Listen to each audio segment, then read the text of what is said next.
Hey guys, so first let me apologize for the last video. I had way too much caffeine when I made that video, so I was all over the place. You could tell, just back and forth. But anyway, so I was going to show you today a little bit about what I've done and what I'm going to do basically today probably. But as you can see in a lot of videos that I see, they don't show up close, so I thought, you know what, I'll just take guys underneath here and kind of show what I've got going on. So I showed you how I hung the plumb bobs out of the center of these holes. This is where your front subframe will connect, and it'll come forward like that.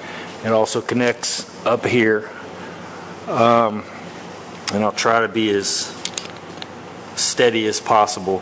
So we've got all that set. So that's what it looked like from the front. Here's what it looks like from the back. I just put a little spacer up here. It's not even really holding it in spot. This thing is holding it up, but you can see how it connects here, comes right up into here. Now that will weld all the way under here. Now on mine I've done a little bit more because I've modified. I cut the upper part here and it'll actually weld into the frame here from the top, also down the sides and the whole thing, so it'll be like one solid piece basically. What else while I'm back here? So this bar won't stay, obviously. That was a bar I put in there when I put my frame rails in to hold them steady while I was welding them in, keep everything parallel and all that kind of stuff. So they're just tacked in place. I'll cut those loose when the time is right for me to cut those loose. Well, so there's the back of the other one. So going forward, so here's what you have. You have your how these connect. Let me come back this direction if nobody knows. Your lower links connect here to the bottom of your rear end. Let me back out and give you a better shot of that. And you can see everything's set up. I've got it sitting level and horizontal and all that kind of stuff. Vertical this way. So you can see my link. Here's my lower link and my upper link. That's what you put those pockets in there for. So the upper links will go into these pockets. The lower links go in where your leaf springs used to go, and so they come in here. Come back to here, and you can see there's adjustability, so you can tilt the rear end forward and back. As you can see, I just got this sitting in there. I've got the axles in. One thing about the Ford 9-inch is this right here was kind of that, in fact, that they're supposed to be really strong. That was kind of a big deal to me. Those are the plates that actually hold the axles in. And so what they do is the axles out here, there's bearings where that actually just slides in there, and those bolt into here, and those plates hold your axles in. So if one of your axles were to break, like on a Chevy, they have the C-clips, unless you've eliminated those or whatever, but it's possible for your axle to come out and come off. Well, if it does, what's going to happen? It's going to destroy your quarter panel. So that was kind of a, yeah, I need that, especially since I'm going to race this, or want to race it anyway. So got that set up. Also, the center chunks on these, they're like quick change. You just take these bolts out. So say I want to run a, I don't know, 411 gear because I've got a short track that I'm just going to be a lot of, you know, real quick sprints. I can basically take those out, pull my axles out, put my center chunk in to say 411, slide it back together, bolt it back up, and race, and then say, okay, well, I get the car home, I want to drive it on the street, and I want to tame it down a little bit, put 355s in it or whatever. I can have another separate center chunk to where I can just swap it out, just pull these out real quick, and I mean, you're just talking about 8 bolts, pulling those bolts out and sliding this in here, sliding your axles back into place, refilling it back with, which they make it nice. You can drain it here and then you can fill it here. So it makes it, you know, convenient to swap the center chunk out. And so that was another selling point for me with the 9-inch. And then of course I've always heard my whole life that was the only thing good Ford done was made the 9-inch Ford rear end, which, you know, haha, that's Ford Chevy jokes. But so anyway, today you see here, this is where the coilovers go. I've got these JRE coilovers. They're really nice, or seem to be.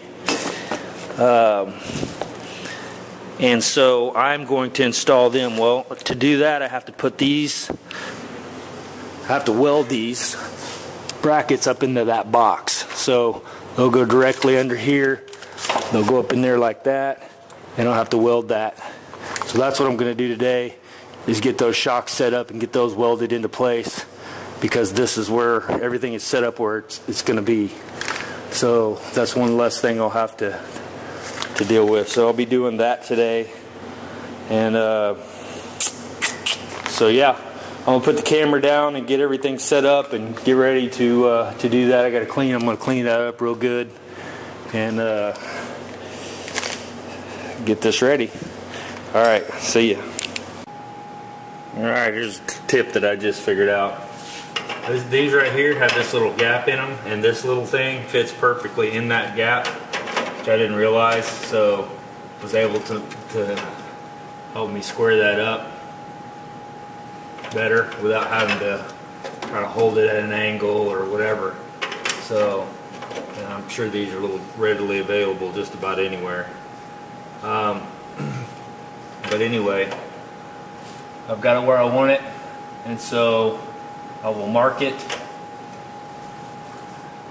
and may even tack it up while it's like that. Once it's ready, have this hold, you know, it's holding it for me. May go ahead and just tack it now, and then I'll pull this shock back out and finish welding that. All right, I'll make a couple tacks. Tack it on the corners.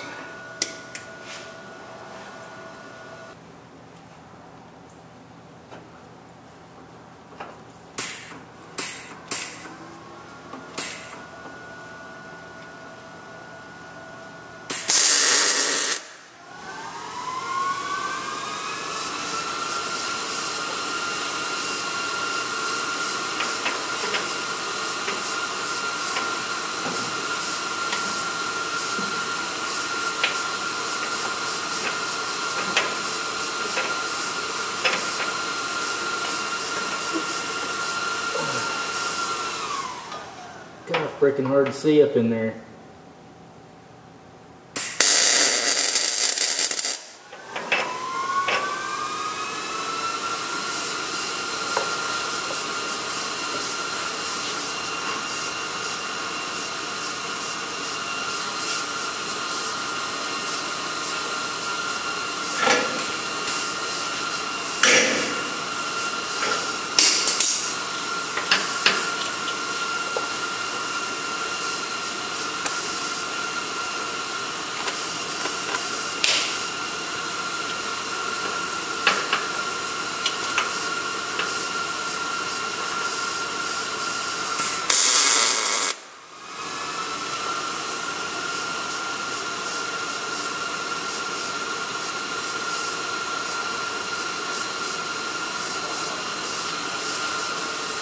Alright, that ought to hold it in until maybe one on the other side if I can reach it.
Alright, so clearly didn't put the springs on this because I don't want to have to try to compress them and all that, and I'm just mocking this up. So everything is where it needs to be, set like it's supposed to be, looks really good.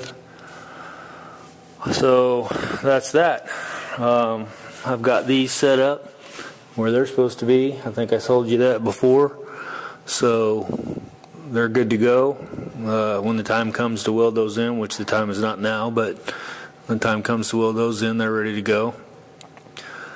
So it's just thinking about where to move from next. I think my main goal on this deal was to get those welded in, put into place, and put where they're supposed to be and welded in, which they were kind of hard to get to, and I had to weld upside down, but it worked out pretty good. What was I gonna say? My advice is once you get this all lined up and those tacked in, because that's what they tell you to do. You basically set this up, and this is pressing up on that, and you tack them on four corners, or at least I did. Get them set up, and then maybe drop the rear end back out of the way, and take these back off. And then you'll have maybe a little bit more room than I had to try to weld that in there. Of course, I did take them off, but I didn't want to weld with those in there because it would have pitted these up real bad. But when I tacked them, I basically put tape around the top of this, and then tacked four corners. And you can see. And of course, I ground it down and everything because I want it to be as smooth as possible.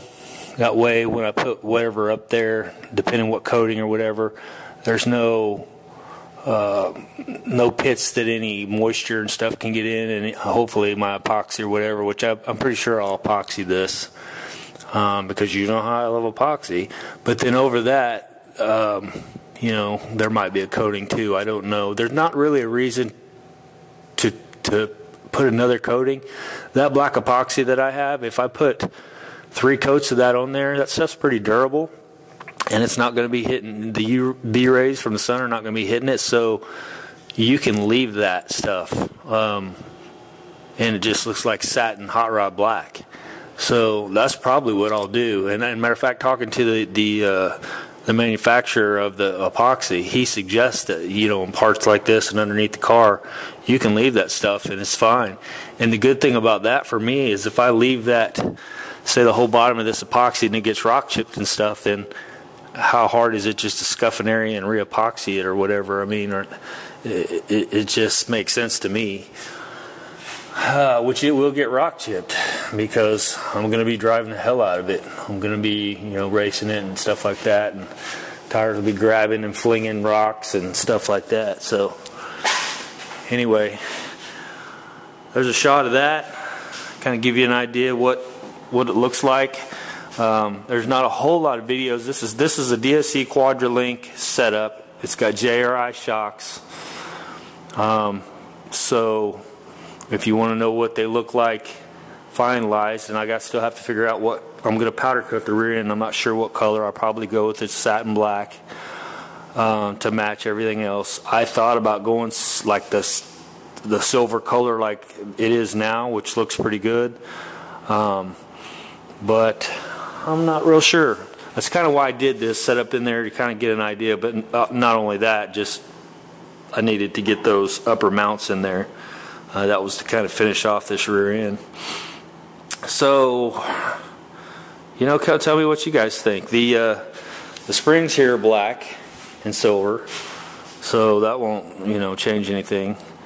I don't know.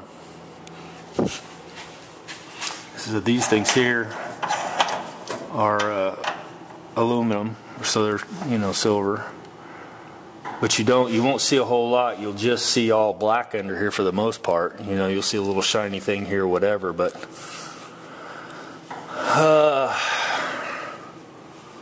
so yeah, I don't know. Maybe they make a pretty nice silver color, but I don't know. If I don't want to make it look just, you know, stupid, obviously. I want to make it look really clean and tasteful, I guess you could say. I guess it depends on what each person's idea of tasteful is, but I don't know. We'll see. I don't think silver would be bad. Of course, black would be perfect. I mean, because it's a rear end, right? You're not going to see it a whole lot, but all that stuff will be coming around before too long. You know, got to get all that done. I got to get the center chunk. I'm going to go with the True Track. I haven't figured the gears yet. I'm going with a 6-speed manual transmission, so I'm not sure what I have to do homework on the gear ratios for that, because if I can run like a 411 or a 456 gear True Track gear in this, that'll give me an awesome launch from the start. And then of course I want to be able to do like 80, 90 miles an hour on the highway and not be screaming through, you know, RPM. So depending on what the 6-speed will do with that gear, I may have to drop down to a 373 or something like that. So, but I don't know. That's just stuff that I'll have to get on like pro touring sites and see what guys have done and what they end up getting away with. So anyway, that's a little ways away. I've still got lots of body work to do, but I think once the body work starts, it won't take all that long. That's, you know, well, it'll take some time, but because, you know, I'm going to want to do poly after the bare metal and get everything prepped and primed and all that. I'll do whatever filler work I need, which should be minimal because this is these are brand new panels. But I'll probably need some, but I'm going to use poly as a replacement for the filler for the most part, because poly primer is just basically a sprayable filler, and then get everything blocked out straight and all that kind of stuff. But I have to get back to this. I have to. It's starting to get cold, and a lot of the epoxies the only epoxy that I mess with, you don't want to spray under 65 degrees, which I have a heater in here. But again, we talked about putting up a booth and all that, which would work out perfect if I've got my intake filters in here. Have that heater on, have this all walled off, and the filters, so it'll actually filter warm air through there as it's sucking out the other side. And so obviously I'll get it to about 85 degrees or so in here, and then when I get ready to paint, I'll flip the fans on, and of course it'll suck it down to, you know, whatever degree, but hopefully it'll keep it around 75 is what I'm hoping. Or I'll just hopefully have enough days left of 75 degree weather that I'll just be able to do it. But I need to get back on it and get it done before it starts getting too cold, because then it's just more work for me when it gets cold, you know, trying to play around with the temperatures and all that kind of stuff. So anyway, all right guys, that's going to be it for this video. Just kind of wanted to give you an overview of what I got going on here, an idea where the car's going, and you can kind of tell that's what's going on with it. So pretty happy with the progress. I mean, it's taken a long time to get where I am, but it's taken a lot of thinking and a lot of planning to get to this point. And I still have a roll cage to figure out for it, and so that'll take some planning and time and all that, but it's just not an overnight thing. So all right guys, we'll talk to you next time. See you.